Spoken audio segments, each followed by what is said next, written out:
오늘날 많은 세월 속에서 여러분이 무엇을 연단 받으셨습니까? 마음의 변화가 일어나는 시간이 되기를 원합니다.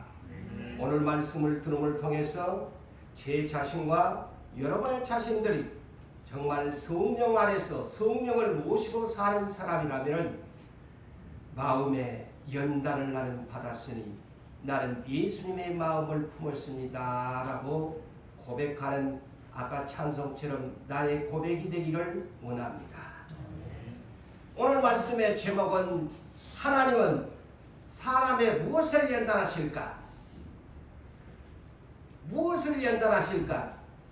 방금도 여러분들에게 제가 소개를 드렸습니다만 모든 만물은 특별히 땅에 있는 만물들을 보면은요, 저 아름다운 풍경이 그대로 되었으리라고 생각합니까? 저 바다에 울쭉불쭉 들어갔다 나왔다 멋지게 생긴 바위들이 그 비바람과 파도에 연단받지 아니하고서는 그 아름다운 풍경이 만들어질 수가 없습니다. 오늘날 우리가 사용하는 모든 제품들도 기계와 사람의 손에 연단받지 아니하고서는 좋은 제품이 완성되거나 만들어져서 사용할 수 없다는 것을 아셔야 됩니다. 그러므로 세상 모든 만사가 창조하신 하나님께서도 가장 하나님이 만물 중에 으뜸인 사람, 하나님은 아름다운 사람들이 되기를 원하십니다. 이는 베드로전서 2장 19절 이하의 말씀이 기록되어 있습니다만은 고난 가운데서 정말 하나님이 아름다운 사람을 만들어내고자 하신다는 사실을 여러분들이 아시면서 오늘 우리가 첫 번째로 생각할 것이 무엇이냐면 하나님은 사람의 마음을 연단하신다는 사실을 잊지 말고 기억하면서 오늘날 우리의 마음, 아까도 우리가 복음성가의 첫 구절을 우리가 노래했습니다. 그 제목이 나의 고백 내지는 발걸음은 언제나, 발걸음은 언제나 주님을 향한다고 하지만은 그 가사 내용이 뭡니까? 내 마음과 뜻은 언제나 내 뜻대로 행했네 그랬습니다. 내 마음과 뜻은 언제나 우리들의 주관적인 사고방식으로 살았습니다. 오늘 본문 잠언 17장 3절이죠. 오늘 모든 세 구절들이 잠언서, 곧 지혜서지요. 사람의 이 세상에서 살아갈 때에 우리의 삶의 기술을 말해주는 것이 잠언서입니다. 그래서 오늘 이 17장 3절에 어떤 말씀을 주셨는가?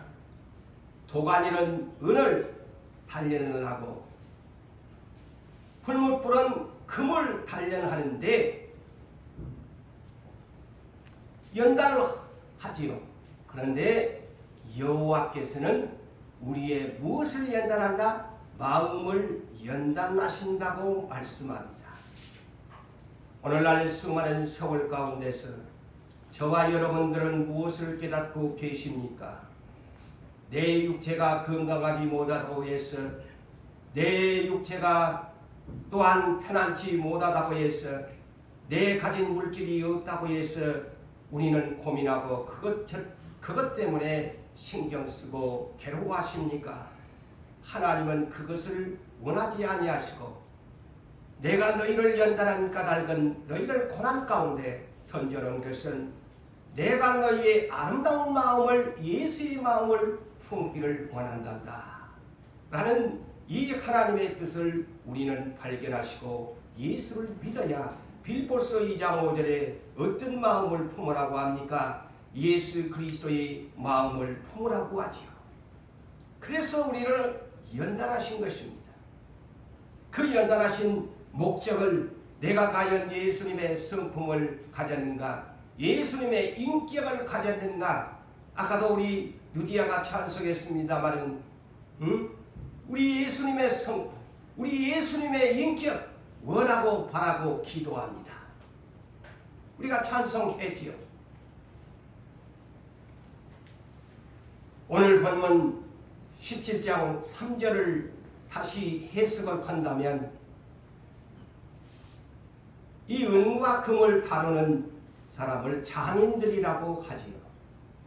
이 장인들은 도가니에다가 은을 여서 은을 만들어내기 위해서 연단을 시킵니다.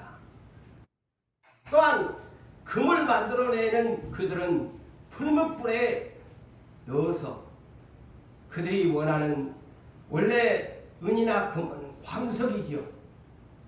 온갖 잡다한 물질들이 뒤섞인 그러한 돌에 불과한 것이지만 그것을 도가니와 풀무불에 넣어서 연단을 시키면 완전히 필요 없는 광석의 물질들은 다 빠져나가고 은과 금이 만들어냅니다. 그게 장인들이 하는 기술이죠. 이처럼 하나님께서도 당신의 백성을 이 땅에 창조시켜 놓고, 그런데 처음에는 순수하게 깨끗하게 창조해 놨는데 아담 이후로부터 죄가 들어와서 우리는 죄악 중에 출생한 죄인들이 되고 말았습니다. 그러다 보니까 하나님께서는 우리를 연단시키지 아니하면 새로운 사람으로 만들 수가 없습니다. 다 하나님께서 보니까 아담의 DNA를 가지고 태어나서 보니까 다 죄인들이야. 그 죄인들은 천국에 보낼 수가 없다 보니까 하나님이 아이디어가 뭐냐, 나도 도가니의 은을 단련하는 장인처럼 금을 풀무불에 넣어서 연단하는 것처럼 나도 저 죄인들을 고난의 불구덩이에 던져놓아서 내가 원하는 진실한 사람, 깨끗한 사람, 부패하지 아니하는 거룩한 사람을 내가 만들 거야. 사람의 마음은 하나님의 형상이죠. 그런데 그 마음 속에가 온갖 세상에 썩어질 것이 가득하니까 그 마음을 연단하지 아니하면 거룩한 사람이 될 수가 없어요. 그래서 하나님께서 이 방법을 사용하신 것입니다. 오늘날 우리에게 왜 이런 고난이 있을까? 그것은 여러분, 하나님께서는 육체도 주셨으니까 선물이지만은 하나님이 원하는 것은 여러분들의 속사람, 영혼, 그 영혼 속에 마음을 원하십니다. 천국에 우리의 영혼이 가지 않아요. 육체는 예수 올 때까지 흙으로 돌아가게 땅에 버려둡니다. 예수님이 올 때 다시 그 흙과 결합을 해서 신령한 몸으로 부활을 해서 갑니다. 그래서 하나님이 가장 먼저 원하는 것은 우리의 영혼, 그 영혼 속에 있는 마음을 하나님이 가장 챙기신다. 이 사실을 아셔야 해요. 왜 우리를 이렇게 연단할까? 아직 저의 마음이, 여러분의 마음이 깨끗하지 못해서 그렇습니다. 죄로 얼룩져 있고 죄가 가득하기 때문에 어떤 일이 오면은 유혹에 약해요. 아까도 우리가 찬송을 다시 리바이벌해서 생각을 합니다만, 발걸음은 언제나 주님을 향한다고 말하지만 내 마음과 뜻은 내 뜻대로 행해버리는 우리의 사고방식입니다. 그래요, 안 그래요? 저 역시 여러분 그렇게 살아갑니다. 그래서 하나님은 우리를 연단한 까닭은 진실하게, 깨끗하게, 썩지 아니할 그러한 사람들로 만들어서 도구로 사용하기 위한 것입니다. 마음은 우리 인생의 컨트롤 박스입니다. 이 마음속에서 온갖 좋은 생각, 나쁜 생각이 공존하면서 살아가는데 이것을 성령 안에서 컨트롤하지 못하면 악의 도구가 되어지고 부패한 마음이 되고 마는 것입니다. 하나님이 원하는 사람은 사도행전 13장 22절에서 말씀을 하시지요. 다윗을 왜 세웠나? 하나님의 마음에 맞은지라. 내 뜻을 다 이룰 사람임을 아시고 다윗을 선택했다는 것입니다. 왜 여러분들을 선택했을까? 하나님 마음에 맞는 사람, 하나님의 마음에 맞는 사람, 그 마음이 깨끗한 사람, 진실한 사람, 거짓이 없는 사람을 하나님이 쓰시고자 하시는 것입니다. 그래서 디모데후서 2장 20절에서 21절에 이런 말씀을 우리에게 하셨지요. 큰 집에는 큰 그릇, 은그릇뿐 아니라 나무 그릇과 질그릇이 있는데 이 그릇들 가운데는 귀하게 쓰는 그릇도 있고 천하게 쓰는 그릇도 있는데 그러므로 누구든지 주인에게 귀하게 쓰임 받을 수 있는 자격이 뭐냐? 그러므로 누구든지 이런 것에서 자기를 깨끗하게 하면 그랬어요. 자기를 깨끗하게 하면 귀 쓰는 그릇이 되어 주인의 쓰심에 합당하며 보세요. 주인의 쓰심에 합당하며 모든 선한 일에 모든 좋은 일에 준비함이 되리라. 오늘날 유산교회가 추구하는 준비하자는 것이 뭡니까? 하나님이 원하시는 거룩한 신부, 거룩한 신부를 원하십니다. 그것이 준비하는 거예요. 마음을 준비해야 됩니다. 예? 성령을 따라 행하려면 마음이 성령의 박스가 돼야 돼요. 성령의 컨트롤 박스에 인도를 받아야만이 하나님 앞에 귀하게 쓰임받지만 성령이 컨트롤 박스에 따르지 아니하면 천하게 별 볼 일 가치 없이 버려지는 개밥그릇처럼 사용되고 마는 것입니다.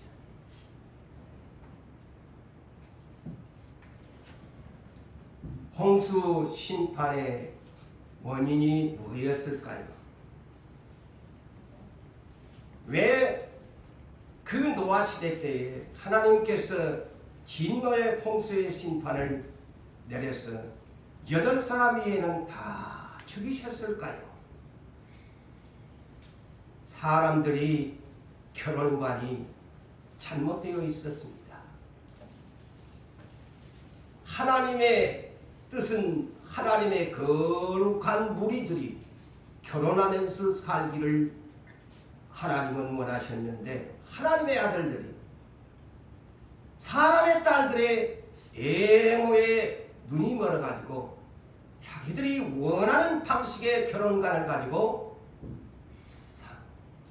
인류를 번성시켜 가는 그 모습을 보고 하나님이 격분하신 것입니다.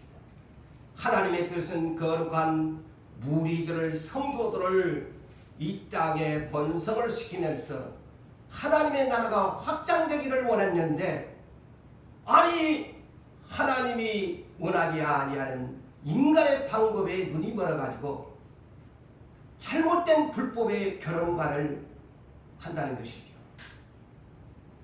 이곳에도 앞으로 결혼을 추구하고 기도 중에 있는 분들도 계신 줄 압니다만 하나님이 원하시는 결혼관을 가지고 그리스도인을 번성시키는 그러한 비전을 가지고 결혼하시기를 바랍니다. 그것이 아버지의 뜻입니다.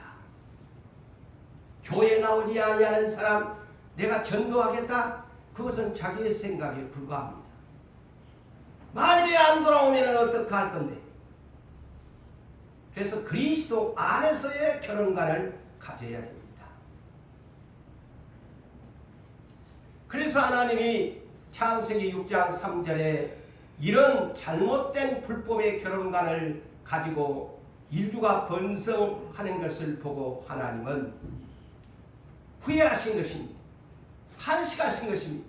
그래서 창세기 6장 3절에 하나님의 생각이 나의 영이 떠나야 되겠다. 저 사람들 안에 내가 성령을 부어주었는데 저들이 내 뜻대로 살지 아니하는구나. 성령을 따라 결혼하지 아니하는구나. 해서 나의 영, 여호와의 영, 진리의 영, 성령을 사랑과 함께 영원히 내가 떠나버리겠다. 그래서 여러분 안에 와 계시는 성령은 언제나 영원히 여러분들과 함께 내주하시기를 원하시지만 하나님의 뜻대로 살지 아니하면 이 거룩한 성령은 더러운 컨트롤 박스 마음 안에 함께 거하시고 싶지 않으셔서 떠나신다는 사실. 그래서 데살로니가전서 5장 19절에 성령을 소멸하지 말라고 명령문으로 주고 있다는 사실을 잊지 마십시오.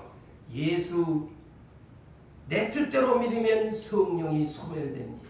하나님의 뜻대로 예수를 믿어야 성령이 소멸되지 않습니다. 아멘. 그래서 그때 성령을 다 떠나가게 만들어버린 거예요. 그래서 구약시대는 특별한 사람들 위에는 성령의 임재가 없었습니다. 그러나 예수가 오셔가지고 다시 성령을 부어주어서 아바 아버지라고 부르게 예수를 주라고 시인하는 은혜를 다시 예수가 진리의 자유자로 만들어주기 위해서 주님이 오셨던 것입니다. 창세기 6장 5절과 6절에 왜 홍수 심판을 했느냐? 여호와께서 사람의 죄악이 땅에 가득함을 본 거예요. 가득함을 보고 그의 사람의 마음으로 그랬어요. 사람의 마음으로 생각하는 모든 계획이 악할 뿐임을 보시고 그랬어요. 사람의 생각이 하나같이 악한 거야. 그 마음 때문에 홍수 심판을 한 거예요. 그래서 땅 위에 사람 지으셨음을 한탄하사 하나님 마음에 근심하시고 홍수 심판을 결정하신 것입니다. 사람의 마음이 악해서 심판했대요. 에? 오늘날도 똑같아요. 하나님이 보실 때 고재훈 목사의 마음이 악한가 선한가, 여러분 각자의 마음이 선한가 악한가, 마음은 컨트롤 박스를 성령님이 들여다보고 계십니다. 겉으로는 누가 알아? 아무도 모르는데 저 사람의 마음이 어떠한 생각을 가지고 하나님밖에 모르는 거야. 겉으로 저도 여러분들도 겉으로는 안 그런 척 하잖아요.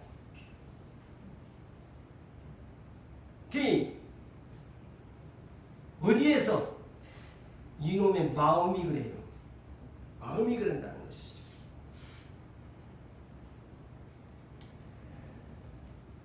모든 만물 중에 가장 거짓된 것이 무엇이냐? 모든 만물 중에 가장 냄새나고 부패한 것이 무엇이냐? 에레미야 17장 9절에 탁월합니다. 우리는 그렇게 말을 하면 우리 집의 쓰레기통이 제일 부패했지요 라고 말할 겁니다. 우리 집에 내가 날이면 날마다 먹고 마셔서 배설하는 것이 가장 더럽지요. 이렇게 우리는 그렇게 답할 것입니다. 그런데 하나님은 그렇게 말하지 않습니다. 만물보다 거짓되고 심히 부패한 것은 마음이라. 누가 능히 이를 알리오마는 그랬어요. 누가 능히 이를 알리오마는 이 자리에 아무도 모릅니다. 사람들은 서로의 마음을 모릅니다. 부부지간에도 모릅니다. 내 자식도 모릅니다. 내 남편의 마음도, 내 아내의 마음도, 내 부모의 마음도 모릅니다. 누가 압니까? 하나님만이 아세요.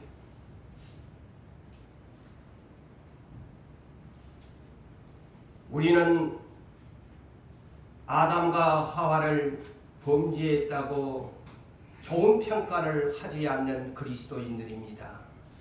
그런데 우리 그리스도인들은 하나같이 저와 여러분들은 아담과 하와의 본성을 변화되지 않았다면 그대로 그 마음을 가지고 있다는 이 충격적인 사실에 여러분 자신을 돌아봐야 합니다. 고린도후서 11장 3절에 그래서 이런 말씀을 합니다. 뱀이 곧 마귀가 사탄이 그 간사한 계략으로 화를 여러분 자신들을 하와를 여러분 자신들이라고 하면서 이 성경을 이해하세요. 하와를 미혹한 것 같이 너희 마음이 그랬어요. 너희의 마음이 그리스도를 향하는 진실함과 깨끗함에서 떠나 부패할까 두려워하노라.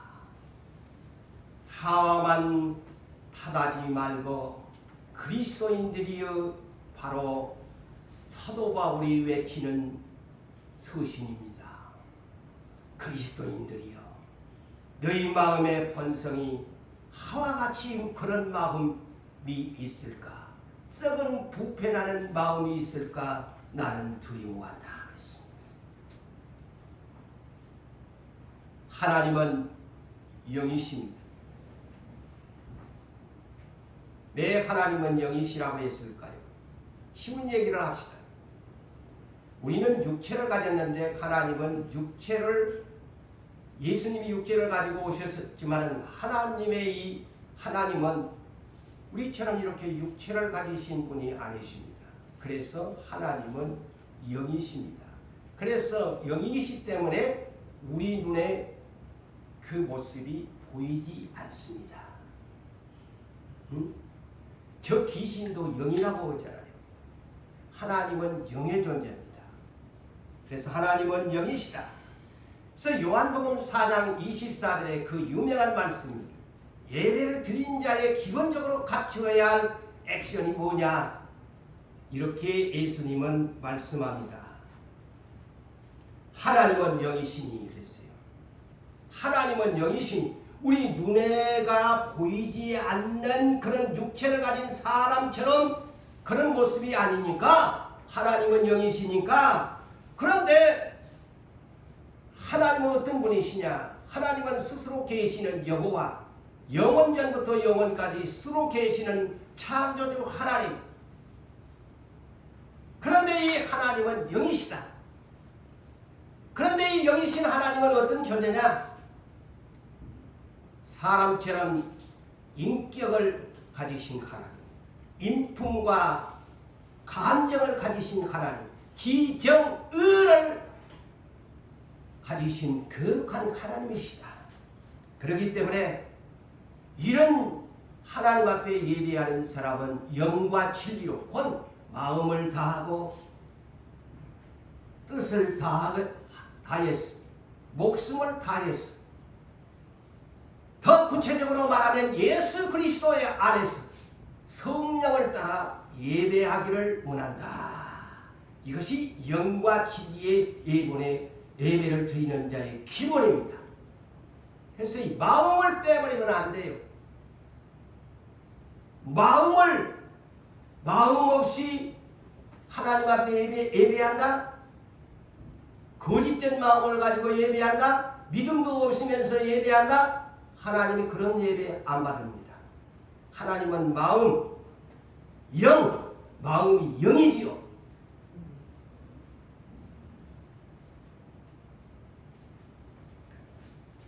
하나님은 창세기 1장 26절에 다른 모든 만물은 그렇게 만들지 않으셨습니다.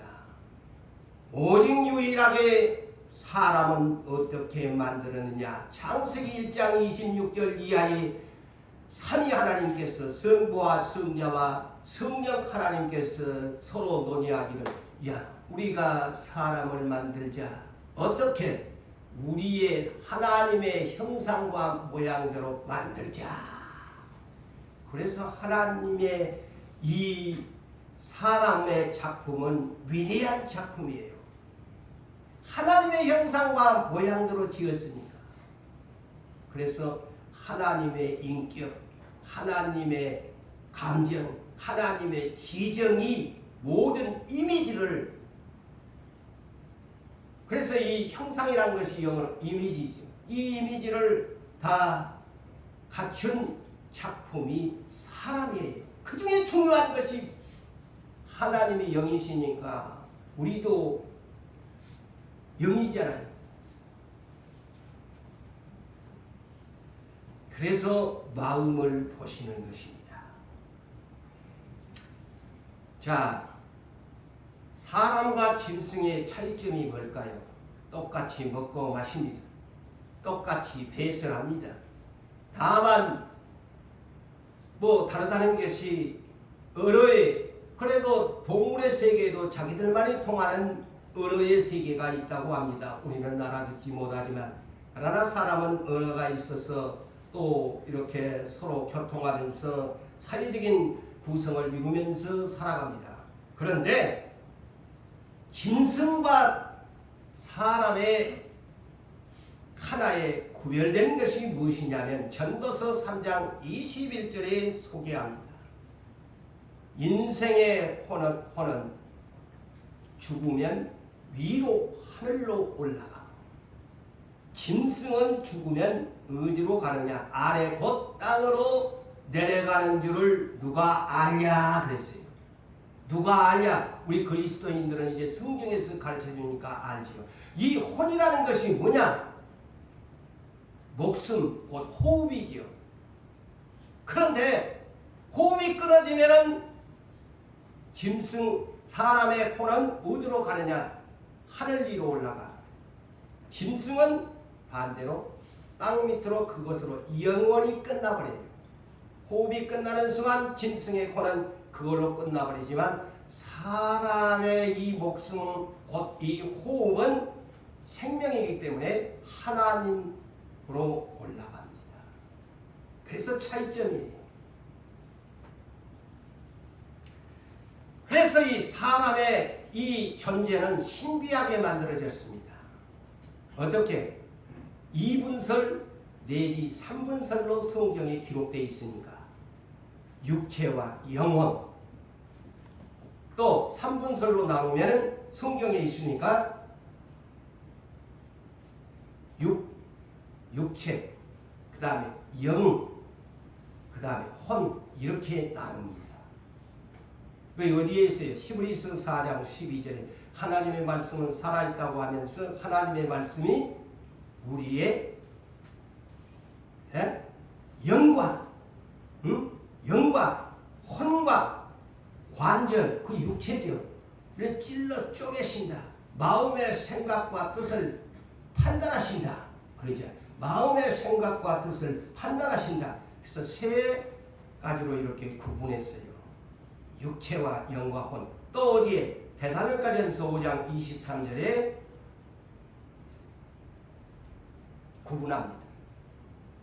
예수 그리스도가 강림하실 때까지 우리의 몸, 그 다음에 우리의 마음의 영, 그 다음에 혼, 이 세 가지를 흠없게 보존하고 있으래 그랬습니다. 있으라고 명령합니다. 우리의 몸, 그 다음에 우리의 영, 우리의 혼, 흠없게 보존하고 있으라 그랬습니다. 그래서 3분설이죠. 2분설도 맞고 3분설도 맞, 신비한 존재입니다. 근데 짐승은 몸뚱아리 혼밖에 없으니까 끝이 나죠. 근데 사람은 영이라는 것이 있어서 죽어도 안 죽어 영생을 한다든가 영벌을 당하는 두 가지의 길에 나눠집니다. 그래서 천국과 지옥이 있다는 겁니다. 영이라는 존재라서. 자, 성도 여러분, 그렇다면 성령님은 어디에 우리와 계실까?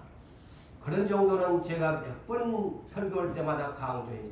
성령님은 우리 안에 계신다고 했는데 어디에 계시냐 하면은 긴가민가 해갖고 답을 못하는 사람들이 있을 거야. 지금도 내가 물어보면 안 사람은 예 어디라고 이렇게 하는데, 성령님이 당신 어디에 계시오? 내 몸에 있지요? 아, 몸에 어디에 있냐고. 그래서 예수를 아는 지식이 필요한 겁니다. 우리 고린도전서 3장 16절 17절에는 우리의 몸은 성령의 전이다 그랬죠.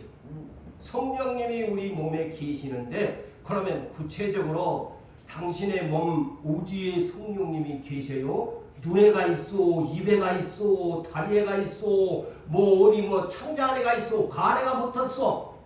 이렇게 물어본다면 나 모르겠는데요. 하지만 고린도후서 1장 22절에 우리를 인을 도장을 찍으시고 우리 마음에 성령을 주셨느니라. 할렐루야. 네. 우리 마음에 와 계셔. 그러니까 마음을 연단하신다니까. 우리의 몸뚱아리 이것은 하나님이 그렇게 중하게 여기지 않아요.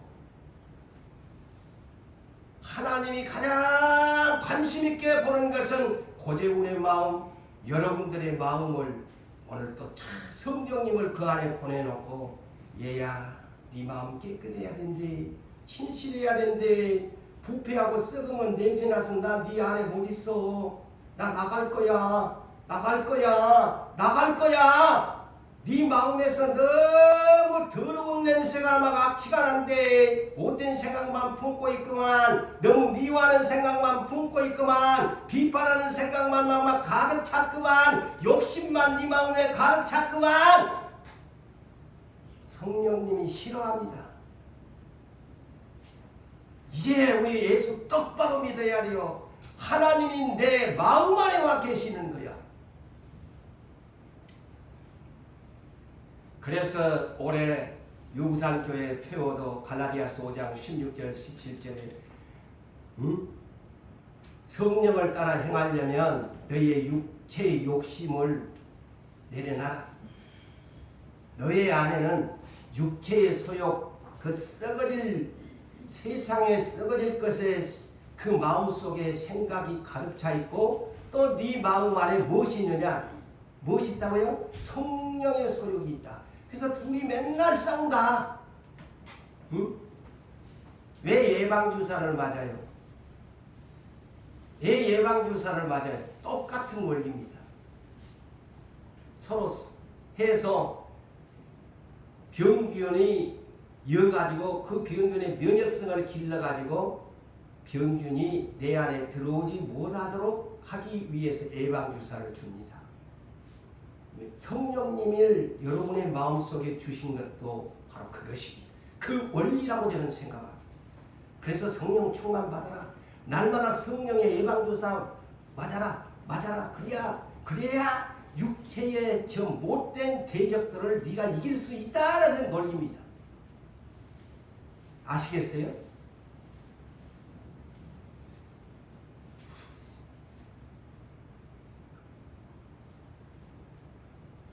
사람은 겉사람과 속사람으로 나눕니다. 아까는 제가 사람은 하나님의 형상을 닮아서 영혼의 존재다, 영과 혼을 가진 존재다 그랬죠. 그런데 또 이 사람을 구체적으로 구분한다면 우리의 몸뚱아리는 겉사람 육체, 그리고 안에 들어있는 속사람 영혼으로 구분합니다. 이게 신비한 존재죠. 하나님이 만든 작품이라서. 이는 고린도후서 4장 16절에 말씀합니다. 그런데 세상의 모든 하나님이 다 세상을 창조해 놨는데 다 유효기간이 있어요. 태양도 저기 영원히 있을 것 같지요. 예수님 오면 그 유효기간도 끝납니다. 달도 별도 끝나버립니다. 그러나 지금은 영원한 것처럼 하늘에 지금 떠 있죠. 그러나 예수님이 오면 해도 달도 별도 없어집니다. 네? 없어져요.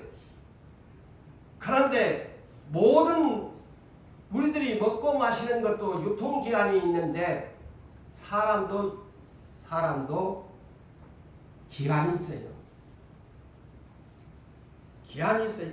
그래서 고린도후서 4장 16절에 뭐라고 합니까? 우리의 겉사람 이 몸은 날로 낡아진다. 늙어져. 성경에 그대로 해놨네. 낡아져. 아무리 고재훈 목사가 젊어지고 싶지만은 보세요. 머리 언제 이렇게 흰머리가 나서 백발이 돼버렸어요. 내가 막을 길이 있나요? 그래서 날로 낡아져. 검은 머리가 이렇게 됐어. 낡아지지 않아요. 여러분의 얼굴 아무리 성형수술을 해서 예쁘게 내지는 어떤 보톡스를 맞아가지고 팽팽하게 얼굴을 주름살을 펴도 그것이 얼마나 값없어.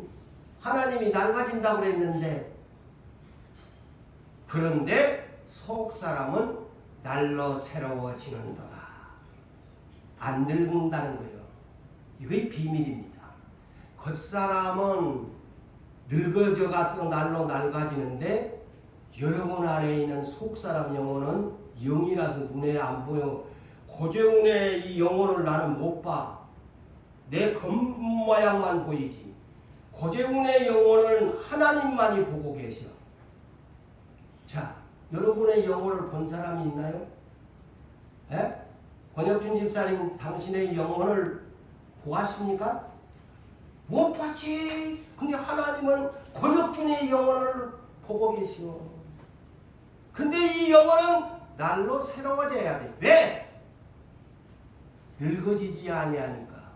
영혼이 아까도 말한 것처럼 천국에 가서 영생할 것인가, 아니면 지옥에 가서 영벌을 받을 것인가, 그런 존재야 이 영혼이라는 것이. 신기한 하나님의 작품이에요. 응?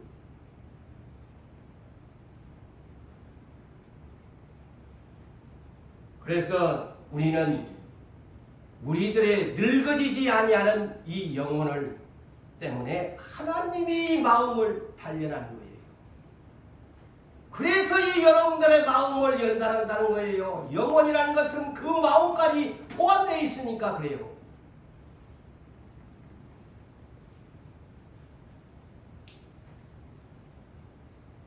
마음을 하나님이 연단한 이유가 있어요. 첫째는 쉬운 얘기로 사람의 마음이 교만합니다. 오만합니다. 거만합니다. 자만합니다. 사람은 쪼까 뭐가 되면은 내 힘과 의지로, 내 열정으로, 내 의지로, 내 힘과 능력으로 내가 이렇게 건강하고, 내가 이렇게 출세하였고, 내가 이렇게 바벨탑을 쌓았습니다 라고 자랑하기를 좋아하는 교만한 마음을 가지고 삽니다. 그의 첫째 조건입니다. 그 다음에 잠언서 26장 24절에서 26절을 보니까 이렇게 기록되어 있습니다. 사람의 이 마음. 누가 원수냐? 우선 우리에게 해를 입히는 이제 사람들을 크게 그렇게 하는데, 성경은 이렇게 말합니다. 원수가 어떤 사람이냐? 원수는 입술로는 꾸미면서 마음속으로는 속임을 품나니 그 말이 옳을지라도 믿지 말 것은.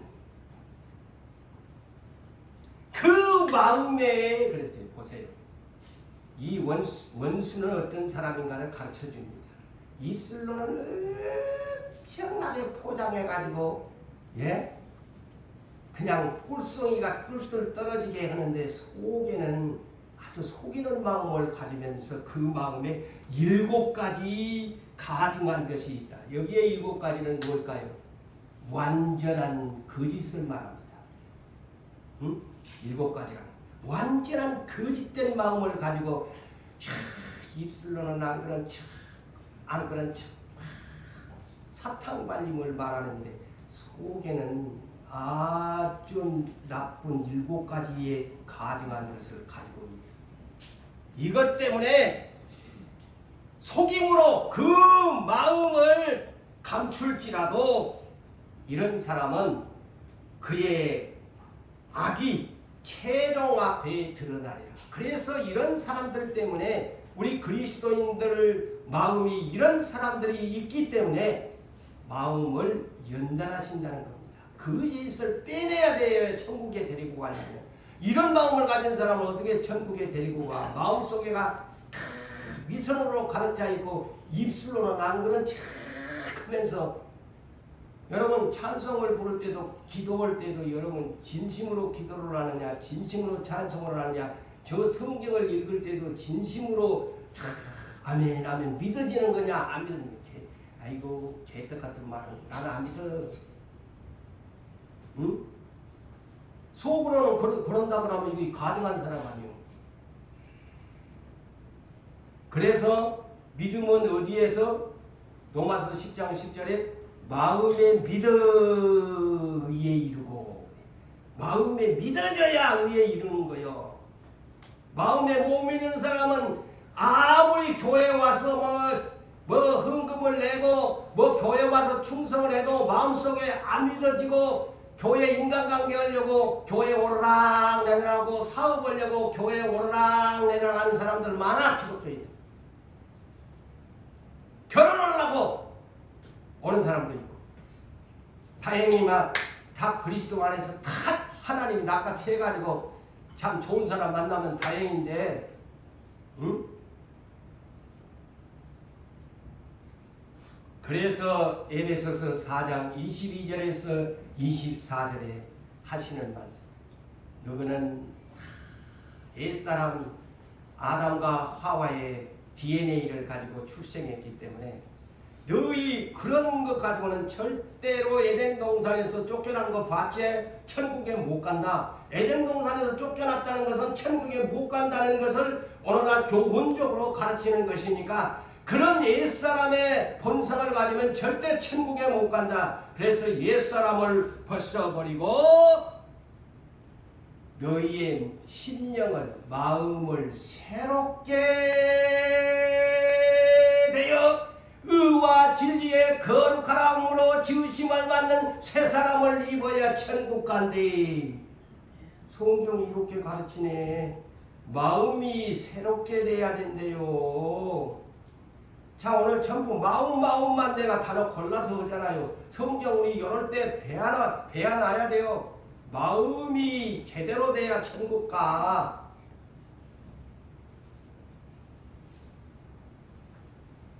그래서 잠언 4장 23절에도 이 세상에서 네 뭐 지키고 있나? 나는 우리 집의 재산 지킵니다. 내 건강 지킵니다. 내 자식 지킵니다. 내 마누라 지킵니다. 내 재산 지킵니다. 다 하나같이 우리의 인생들은 그렇게 말할 것이고 나라를 지킵니다. 국방 의무에 충실합니다. 라고 말하겠지만 성경은 이렇게 말씀하시네. 무릇 지킬 만한 것보다 더욱 지켜야 하는 것은 내 마음을 지키라. 왜? 생명의 근원이 네 마음에서 나온대. 하트키퍼가 되기를 원합니다. 하트키퍼.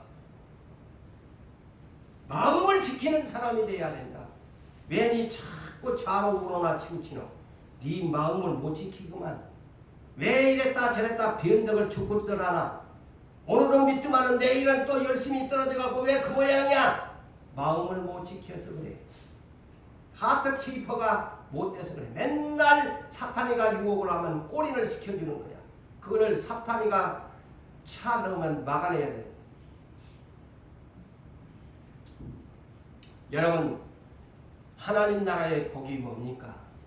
마태복음 5장 3절에서 12절까지가 8가지의 예수님이 하나님 나라의 복을 냈는데, 이것을 통틀어서 압축시키면 핵심이 뭐냐면 마음의 복입니다.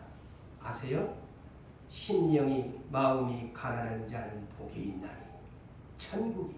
그러면서 의에저리고 마음이 온유한 자, 합평한 사람, 마지막 핍박을 받는 것도 예수 때문에 참는 거예요. 그 마음에서 참아낸 그거를 기쁨으로 받는 사람 복이 있다 그러죠. 그러면 그게 뭐냐? 마음에서 우러나온 믿음의 기쁨을 말합니다. 예수 때문에 네가 박해를 받는다. 복이 있나니 기뻐해라. 우리가 믿음이 안 따라주면 마음에 믿어지지 아니하면 슬퍼집니다. 그렇지만 믿음이 내 마음속에 와지면은 그것이 기쁨으로 변합니다. 할렐루야. 그래서 이 팔복이 핵심 키워드는 마음의 복이. 저는 성경을 그렇게 깨닫습니다. 이 팔복이 마음의 복이다. 그래서 이렇게 하나님이 마음을 연단하신다. 광야교회 신명기 8장 2절에 하나님께서 그들을 출애굽을 시켜서 구원을 시켜서 해방을 시켜서 약속의 가나안 땅으로 들여보내는 과정에서 하나님이 그들에게 40년 동안에 그들을 광야길을 걷게 하신, 왜 광야길을 걷게 하였나? 그들을 낮추시고 시험하사 테스팅하사 그 첫 번째 하나님이 왜 시험을 하셨나? 그 마음이 어떤지 알려 했다. 보세요. 다 성경은 동일합니다. 자, 마음이잖아요. 오늘 잠언서 17장 3절에 하나님은 여호와는 마음을 연단한다. 동일하잖아요. 다 동일합니다. 성경 구절들이. 광야 40년을 왜 낮추고 시험하셨나? 마음이 어떠한가? 그러니까 그것을 마음이 깨끗하지 못하고 진실하지 못한 사람들은 하나같이 액션이 뭡니까? 원망, 불평, 불신. 그게 증거입니다. 그것을 못 빼내는 거야. 그것 빼내려고 원망, 불평, 그것 하나님이 그냥 마음에서 빼내고 도리어 감사합니다. 광야에서도 이렇게 먹여주시니 감사합니다. 우리가 농사하지 않아도 이렇게 먹여주시니 감사합니다. 그 소리를 마음에서 우러나와서 하나님은 듣기를 원하는데 이놈의 이스라엘 백성은 하나같이 연단이 안 되는 거야. 마음에서 그냥 심심하면 그냥 원망 불평이고 모세 때려잡아 죽이려고 하고, 그러니 하나님이 그냥 광야에서 죽여버리지. 아시겠어요? 마음이 연단이 안 돼 있어요. 마음이 연단이. 지금도 이 자리에 마음이 연단이 안 돼 있는 분들은 제 설교가 귀에 안 들어올 거예요. 그렇지만 연단 받은 사람은 귀가 쏙쏙 들어오실 걸. 마음의 연단을 못 받은 사람은 세기의 경익기가 돼버려요. 니나 떠들어라. 나는 내 할 것 다 할 거거든. 밥 먹여주나? 하나님 말씀이 밥 먹여주나? 밥 안 먹여주더라? 나 건강도 안 주더라? 잘못 깨달으면 역행한 불평이 나오는 거예요. 그러나 잘 깨달은 사람은 나는 천국 보내시려고 내 육체에 이렇게 약한 부분을 이렇게 치시는구나. 나는 그렇게 지금 깨달아. 잘한 게 아니야. 나 천국 보내주려고 쓴 가치도 없는 것을 이렇게 불 가운데 던져놔가지고 내 입으로 하나님만을 의지하게 만들고 감사하게 만들고 이런 환경 속에서도 이렇게 또 목회를 하게 만드시는구나. 나는 그 하나님 앞에 감사하지.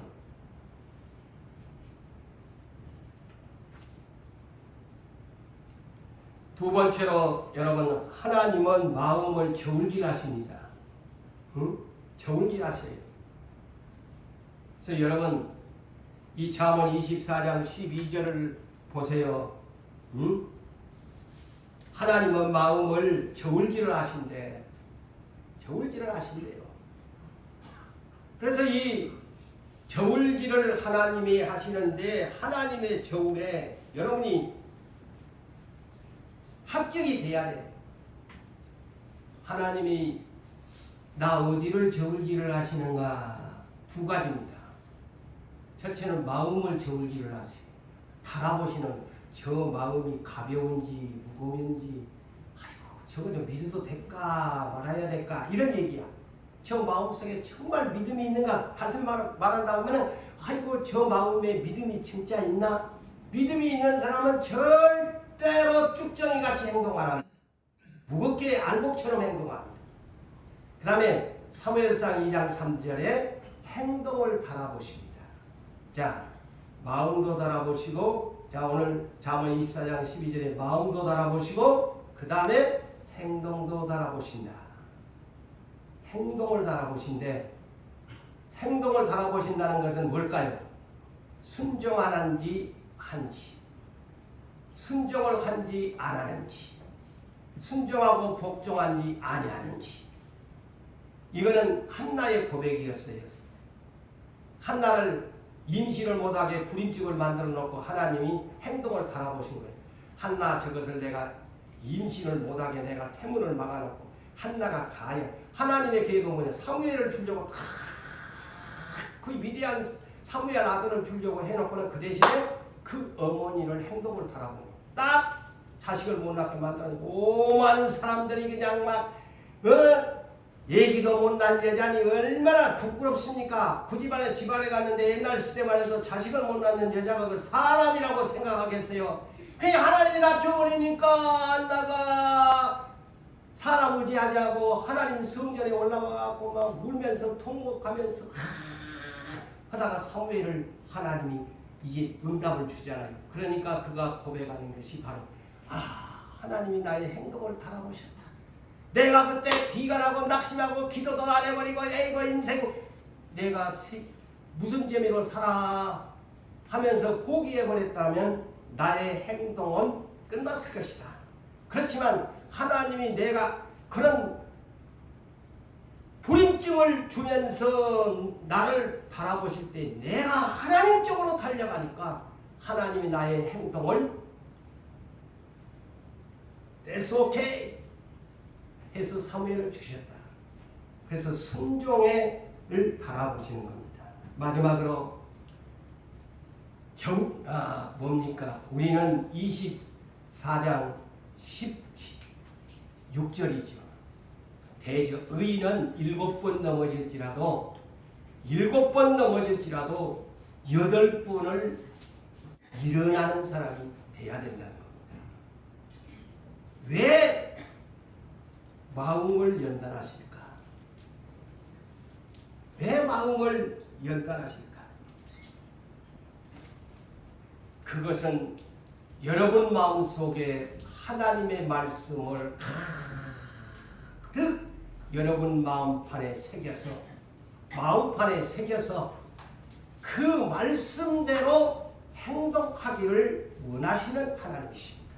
그래서 아까도 제가 했잖아요. 로마서 10장 10절 마음에 믿어 의에 이르고 마음에 믿는 사람